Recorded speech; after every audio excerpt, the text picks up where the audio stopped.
Hello, everybody. Welcome back to the Local Pundit. I'm Josh Anthony. This is your Breakfast Club for Sunday, March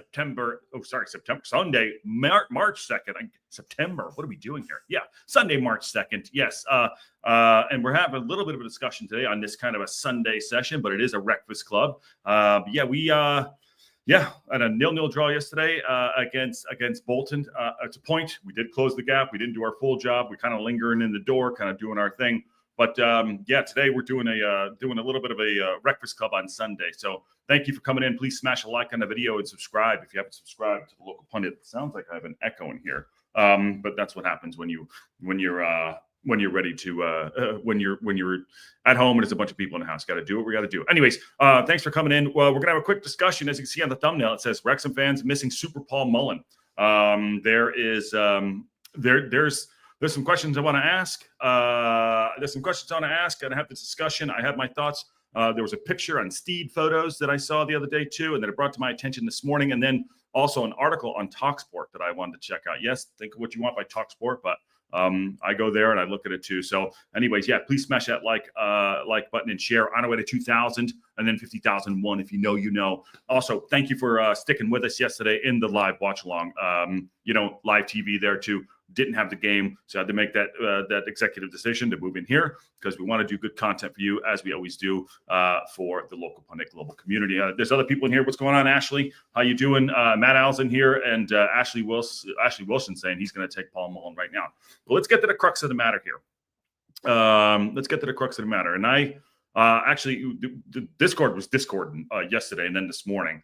We were talking about the strikers and talking about how we couldn't score a goal yesterday, but that happens. That's football. 15 shots, only one on goal. I mean, it is what it is. That's how sometimes it goes. You want to have more. But the conversation we're going to have today, and get into the chat, I want to get your thoughts on what everyone thinks about Paul Mullin and what the issue could be. If there is an issue, or maybe we're not privy to it, maybe we don't know. Is it just whatever? But there are some rumors going around that there has been a bust up. So is that true between him and Parkinson? I don't know. But there is a picture going around that I saw in the Discord this morning. Actually, I saw it a couple of days ago, but then I looked closer because someone brought it to my attention. I think it was Hills that is right there. And he put in there a picture worth 1,000 words. Maybe he's not good enough, Ash. I mean, that's an opinion from outside. Fine. You'll still take him, my guy. But there's a picture right there, Steve Photos. Look in the background. Look closer. ECU and in the background. Mullin looking dejected. And there's Parkinson out there just kind of looking over his shoulder at him. So there you go. I mean, take that in. And again, that was brought to my attention in our Discord, in the Local Pundit Discord. If you're not in the Local Pundit Discord, get in there because there's lots going on.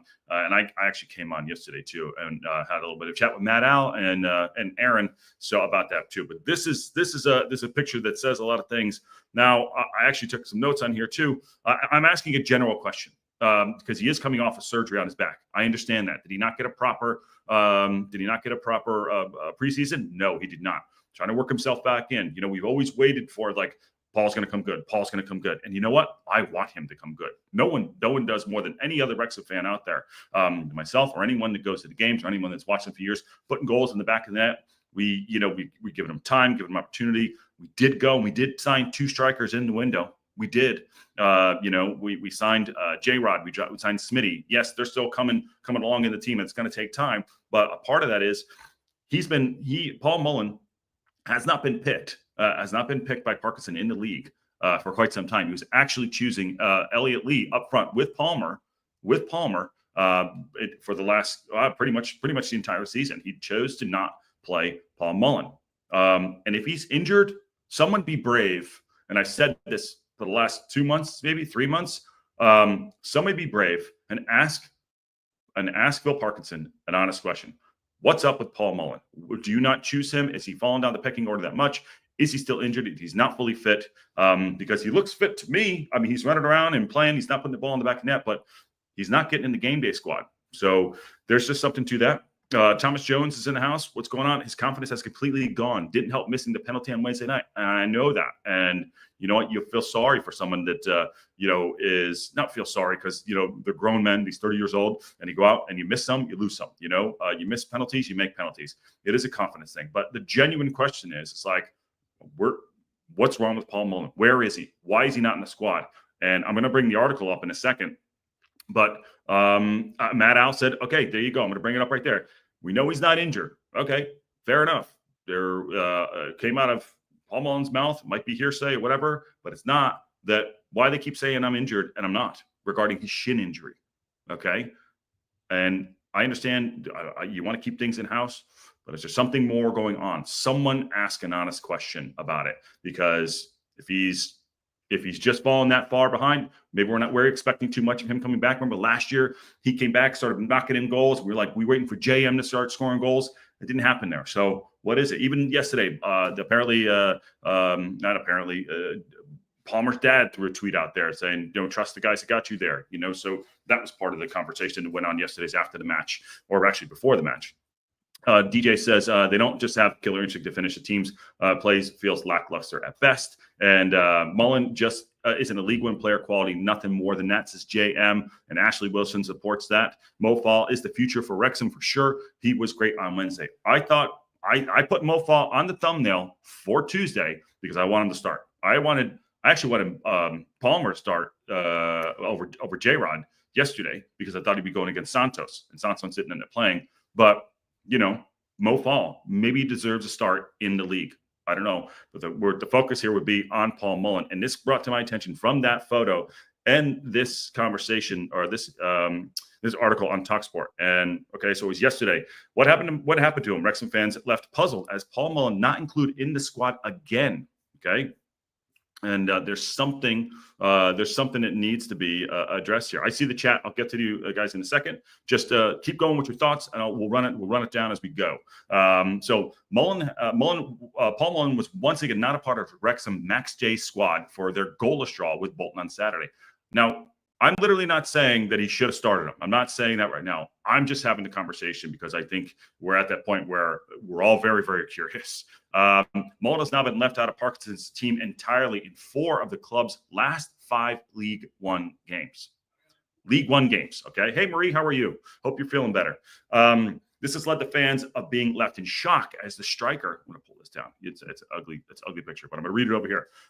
This has led the fans to be in shock after the striker played a pivotal role in their rise up to Football League One, and he has then. But he was on the pitch the other night for the cup game and did miss a penalty.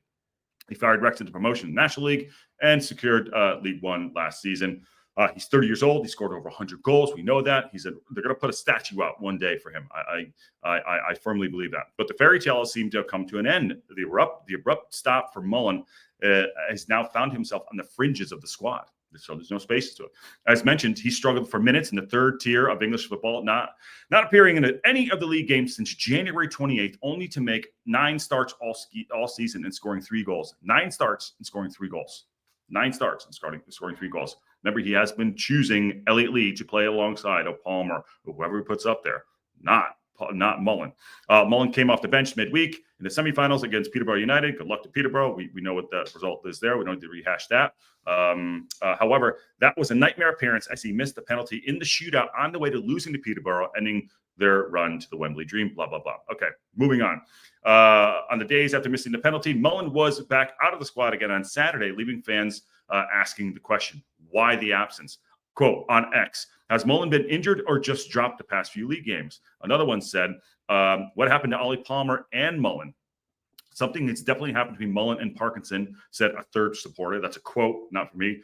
So these are opinions, not mine. Meanwhile, a fourth wrote, Mullin not even on the bench. Looks like he's the naughty step for missing his penalty. I don't know about that. Would you think that Paul Mullin wouldn't get in the squad because he missed the penalty? I mean, Elliot Lee missed the penalty too. So, we'll take that for what it is, that everyone has their say.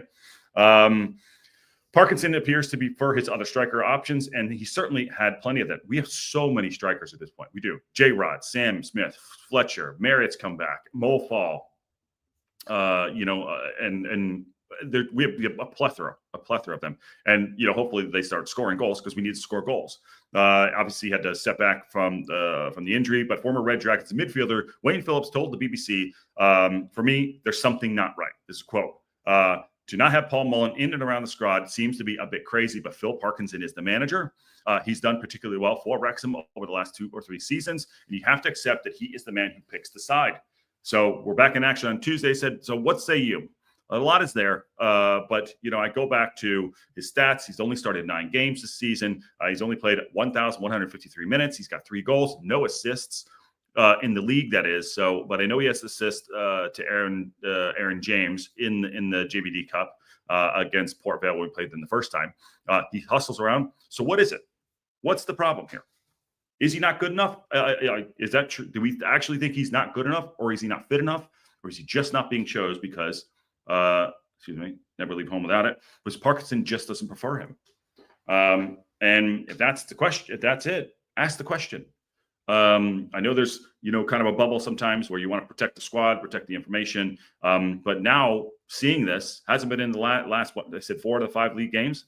But he'll play him in the cup. So my thought is this: I think he's not 100% fully fit, and Parkinson just doesn't rate him anymore because he has players that he wants to play ahead of him.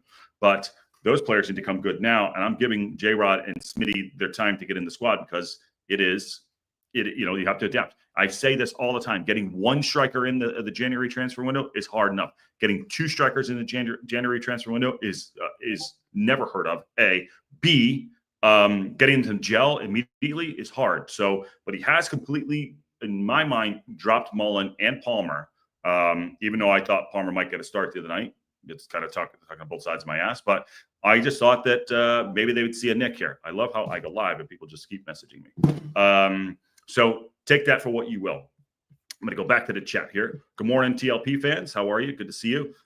Sam Smith and Mofal will be great pairing. I like that right there too, Ashley. And Manu Gill, are you new? Thank you for coming in. I like your thumbnail. Let us know where you're watching from. I love Mullin as a human being, but no doubt about that. But aside from his confidence level, I also feel that the division is beyond what he can do. Maybe. Well, technically, he hasn't.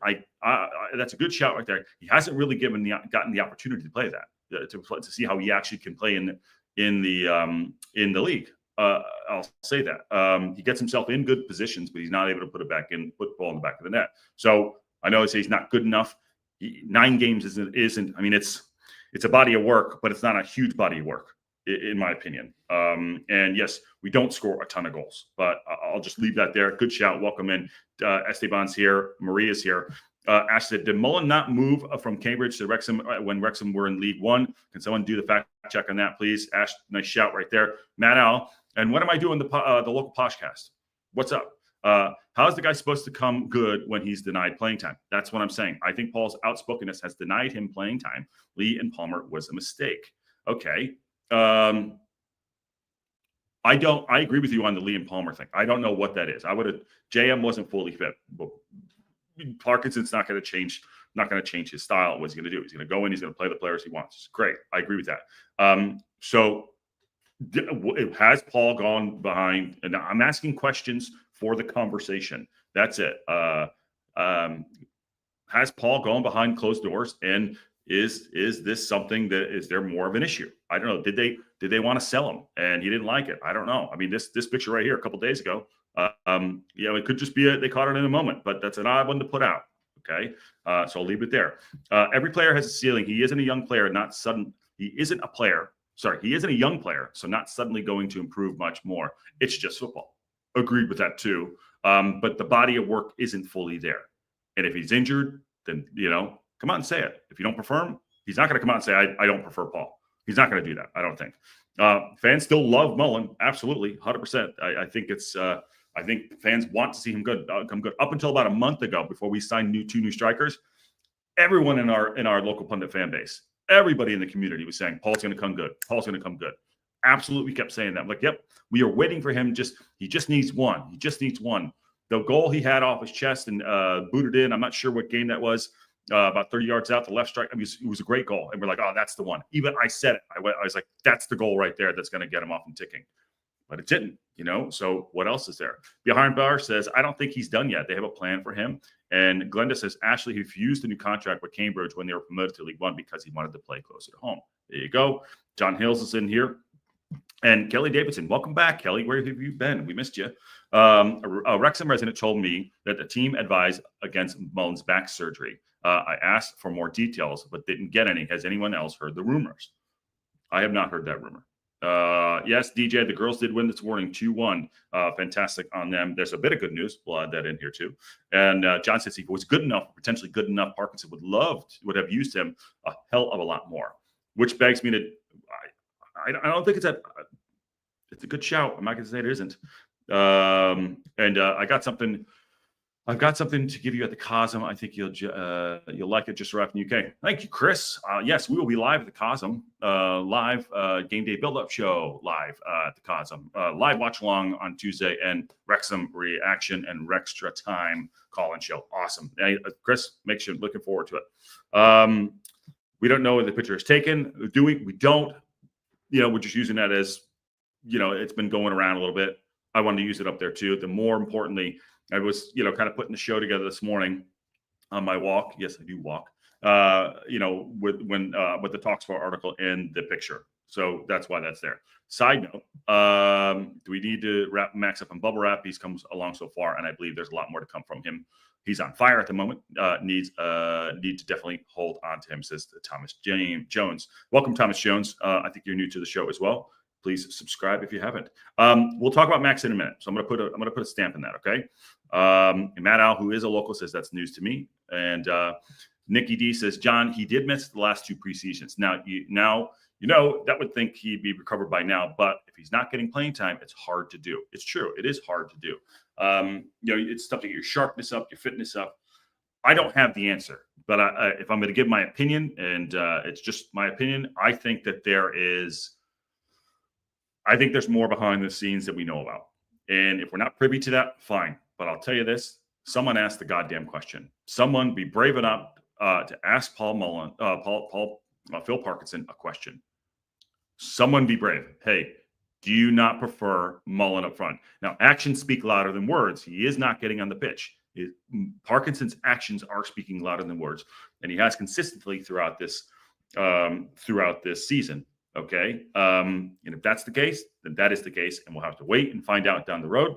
But I think that maybe there's more. Maybe he wasn't fully fit. Obviously, match fit coming off of back surgery is obviously a big issue. That's nothing to sneeze at. That's the second thing. And then I just think that maybe if there is something behind the scenes, we're not going to find out if there's a bust up.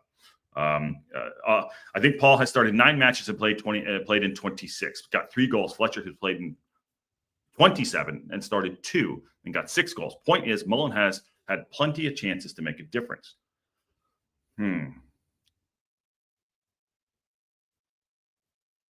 Okay. Fair enough. So the impact. So you maybe not used to being an impact player. Aaron's good shout there, buddy. Hope you're well. Good luck to your son in the finals, my friend. Absolute legend. We're in a promotion push. He goes on to say, and we don't have time to wait for him to start playing better. I agree with that. So do we just park it? Are these just questions we're going to ask throughout the season? Is he going to come good? He needs to have an opportunity to do so. And I don't know if he's going to get that. And this might be, not saying the end of the road, but the bench yesterday was pretty damn stacked. Granted, we didn't come and win the game, but we were on the front foot. Looks like a good balance in there too. Andy coming in, getting injured. Elliot Lee back. I think that there's limited space. He does like to have Fletch, JM come on. Those are the 2 players there too that he has on the bench. I don't know who else was on the bench yesterday. 1 second. I just want to get the bench up. Real quick. Sorry about that. Nikki D thinks there's something behind the scenes we don't know about. That tend to be the results. I just want to see what the bench was yesterday. In a fantastic, glorifying 0-0 draw. Yes. 1 second here. Of course, it doesn't come up. Where's the bench? Lineups. There it is. So the subs were this: Macca, Marriott, Howard, Scar, Fletcher, Barney, and Lee. That's the bench. That's a tough bench to get on. Just Fletch and Marriott, Macca, Scar, Barney, and Lee. I mean, that's a tough bench to get on. Who do you sub out of there? Fletch or Marriott? I think he prefers Marriott right now over Mullin. Obviously, I think that's part of it too. Marriott's still coming back, something to give. So that is a question that, can Mullin squeeze into the lineup? I don't think that's going to happen. John Merrill says if he has missed 2 preseasons, then he will have done a personal fitness schedule for his own preseason in effect to catch up. They won't simply just wait until next summer. That's just stupid. John Merrill just calling it just stupidness. Patty, you want to talk about Max, then we better be in the championship next season. Probably right. I think Max needs a bit of a rest, in my opinion. But he's playing well. He's a young guy. And John Hills, let's remember, JM played plenty of games as a sub and scored 1 last season with consistent game time. He showed what's possible, and now he's back to the bench. It's the same story. Same story. And listen, if we getting back to the league, getting back to the championship, I've been watching. I watched Plymouth play yesterday. There will be a big turnover in the summertime, and we'll deal with that then. And right now, it's about getting that promotion, closing in on Wickham, and doing our job.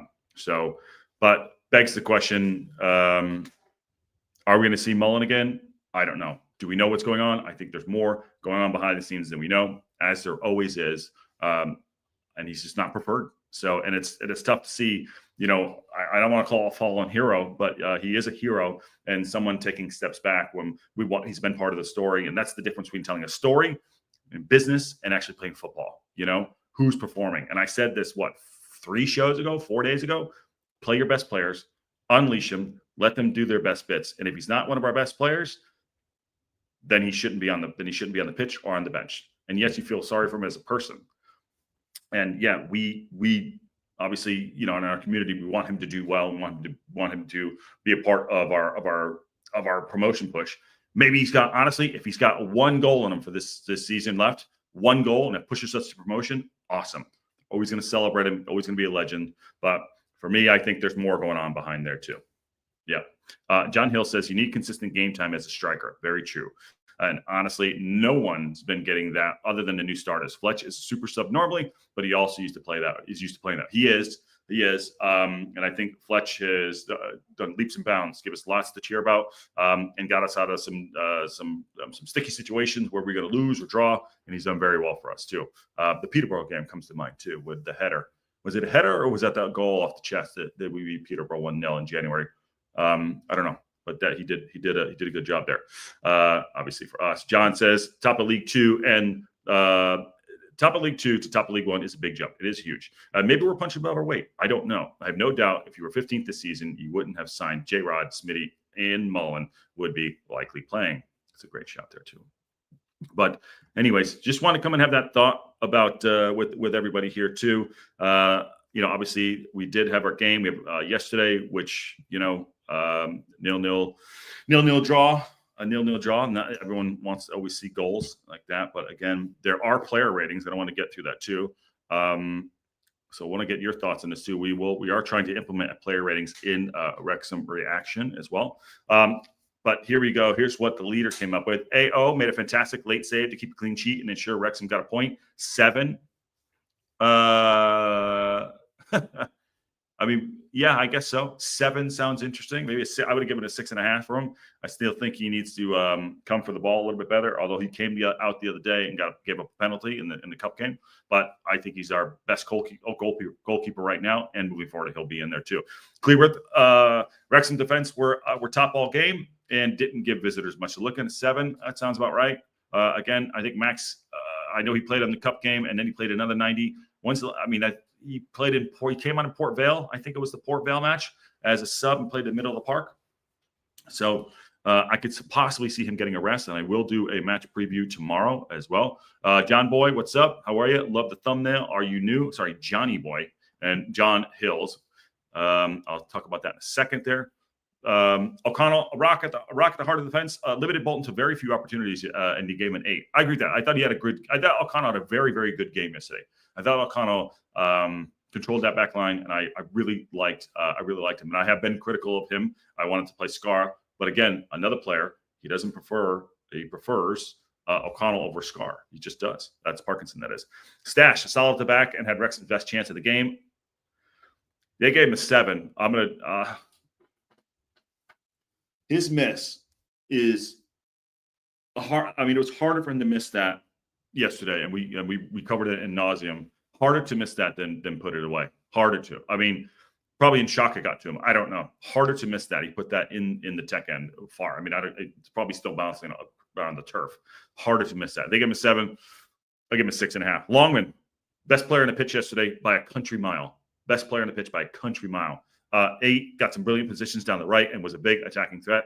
Yes, play him on Tuesday, 100%. I think he played 74, 75 minutes, something like that. Trying to get him out to full fitness. I know there were some groans around when he was going through when he got pulled off. Maybe he wasn't fully fit for 90. I don't know, but great performance by him. His coming out party yesterday too. Matty James did a good job holding midfield up to breaking up play. Give him 7. I think Matty James, 7, 6, and 6.5, 7 did okay. All right. Not the biggest mover. I like the way he patrols the back line. But he just him and Dobson are coming along playing together. I know a few weeks ago we were saying they couldn't play together, but it's doing okay. Dobson linked up well with Longman, had a good game. That Dobson was the second best player on the pitch yesterday. So he was great. Big game. I agree with that. Ollie Rathbone, another lively performance for the Honey Badger, the Hummingbird, whatever you want to call him. He's in excellent form. He's been our most consistent since he's been in the side. Rathbone has been our most consistent player, 7 out of 10 every game. Like him, he's going on to be the player of the season. It was Barney, but now I think Rathbone has taken over. Barney's getting in his head a little bit too much. He's getting double teamed, and he's not been able to be as free down that right side as he'd been. Even yesterday, he didn't play. He didn't really get into the game. Seb Ravan, also another coming out party for him too. It was lively, and he was a threat down. They gave him a 7 for him. I agree. I love the balance right there. I like that's our future. Having him on the left and Longwood on the right, I think is great. So I like them both down there. Good balance of play. We need to continue to do that. Sam Smith had two good chances in the first half. They gave him a 6. Unable to break the deadlock. I don't know if he looked into the sun for that yesterday. He tried to head it down. I don't know. That should have been in the back of the net. You got to work the keeper. If I was him, I would say it was the sun. He did hold his hand up there, so you got to put that away. But fair play to James, who came on when we signed him and said his heading is all over the place. It can either go into the stands or go into the back of the net. So what a great scouting report from our friend over at Reading Away Days. And J-Rod didn't have an opportunity to get off the mark. 6, they gave him a 6. I'd say J-Rod probably 6 sounds about right. Barney came on. You gave him a 5. They said he was tired. Longman was tired. Jack Merritt had 2 chances, but wasn't able to put it away. They gave him a 5. Fletcher 5 and Elliot Lee 5. I mean, they didn't have a time to really actually make an impact on there too. Rathbone is much too fast to be called the Honey Badger, says Kelly Davidson. Okay, I think it sounds cooler than the Hummingbird, though. I don't know. I came up with both. Low expectations, G says, for remaining in League One for a while. Too many issues to diagnose and resolve. At least the players are getting the Dortmund deal. Maybe that's the issue. We got to go up, dude. Why? We don't even know if we're going to get this other opportunity here. Got to go up. We've seen, going back to, this is Mullin, we've seen he's capable of scoring goals. Very few can. If you want someone to come off the bench and change the game, for me, it's Fletch and Mulls. Well, John Hills, that's a good shout right there. But Fletch is the only one they're saying that he has proven in the body work that he can come and change the game. Mulls has not in the league game, but it's a good shout. And everyone, it's interesting. And he also went on to say, honestly, I think Mulls offers more than merit. He can play various positions. It's surprising he's not on the bench instead of more single role strikers. Well, he's clearly trying to get JM back up to speed. Clearly going to get JM back up to speed. And JM looks. I want to say sharper. He just looks. He's a little more mobile, and he preferred. He got under a ball yesterday, scuffed one. It was a tough opportunity for him. I didn't expect him to make it. G-Toast 99 didn't need the win yesterday more than any other. Just put more pressure on Wickham, Huddersfield, and Stockport games. Still definitely in it, of course. It's cool. Of course, we are actually we closed the gap. I know we're kind of lingering in the doorway. We didn't actually run through the door yesterday. Rathbone is a mongoose. There you go. They will need a Mr. Busylogs. Excuse me, Rathbone player of the season since Scoopy's play. I agree with that. Beating Huddersfield away isn't a given. They have won a couple games recently, and they will be up or bang up for it. And as automatic promotion can be there. Yes, Tuesday's gonna be a tough game. Okay, before I get out of here, I want to bring this back up with the women's team. They did win. I want to give them their just desserts today. Wrexham women 3-1 against TNS. I said 2-1. It's 3-1. I apologize. I did actually get the chance to watch a little bit of it too. Somebody had a double. Just gonna put that. 2 goals from Mavis Stuckley and a stunning strike from Kara Jones helped the Red Dragons to phase 2 in style as they beat TNS 3-1 at the Rock. The Rock. Welcome to the Rock. Awesome. Congrats to them. And we'll do it hamster style. There you go. And how many games has Marriott been back? Has he scored a goal yet? No, he's only been back like what? Maybe 9 games, something like that. But he has not scored a goal yet. And what else here? Do you not think that trying to get the multiple strikers back up to speed might mean that happens for them? Neither of them. Yeah, that's a possibility. Could happen for neither of them. Absolutely. And that's something that Parkinson's weighing up, I'm sure. Last one here, Webby. Wrexham next 5 games are really tough, but if you are still in touch with Wycombe at the end of that run, you got a very easy finish to the end of the season. Yeah, we have our last 13 games are as such. Okay, the last 13 games are this. Where the hell is it? Matches. Yeah, 13 games, got 39 points available. Obviously, Huddersfield, Rotherham home, Reading away, Wycombe away. On March 15th, that's a big one. Stockport home, Exeter City away, Cambridge United away, Burton Albion, I'm going to regret this, Mini Wrexham, Wigan, Bristol, and Blackpool, Charlton, and last game away at Lincoln City. We got a tough run in, but we're going to have to go out there and do our job. Again, go do your job. Okay, I'm going to get everyone on here. I'm going to go enjoy my Sunday. Hopefully everyone enjoys their Sunday. Oh, last one. Sorry, Thomas Jones. Need to wrap Max up in bubble wrap. I think Max is one of our best players and most consistent and will be here for next year. I do think we overplay him a little bit, but that's Parkinson does. That's what Parkinson does sometimes. He's in form. So who am I to say don't do it? It's not like you tell Pep, sit Ruben Diaz. You know what I mean? That's nothing. So that's a good shout right there. I appreciate that. And Matt out, last one. The Stockport game could well be the keystone to the run of the season, and it could be. But we got to go do our job. Okay, thank you all very much. Please smash a like on the way out. Subscribe if you haven't subscribed to the Local Pundit live every day with news and update show. Game day. We got 5-6 hours of coverage for you. Game day build up, live watch along, call-in show, and Wrexham reaction, and more to come for sure. Tuesday we're live at the Cosmo LA, which is going to be great fun. So on that bombshell, I will see you all soon.